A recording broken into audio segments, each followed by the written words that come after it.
Kapag si senior citizen o si lolo at si lola nangalay na sa ganito, kunyari nasa outdoor po tayo, minsan mahirap maghanap ng upuan. Dapat may dala-dala ka pong ganito. Adjustable, foldable na stool. Heavy duty po siya, no? Kahit po malalaking tao po, kahit mabibigat po, kayang-kaya po niya, no? Tapos, na-adjust din po siya. Yan. Ito na po yung pinakamataas po niya.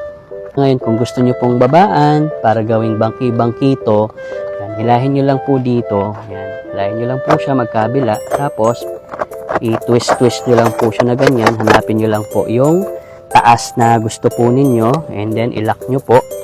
Yan. Tapos, ayan na. Pwede na po siyang gawing bangkito. Yan. O, may mga elders po tayo, hindi kayang umupo ng mababa. No? O, si nanay at si tatay minsan, hindi kaya yung mababang pag-upo. Kaya gano'n yan. Pwede nyo po siyang lakihan ulit. So, na-adjust-adjust po kung gaano kataas. Yan. Yan. Kahit po mabigat, kayang-kaya po niya. Wala po magiging problema. Okay, matibay po siya.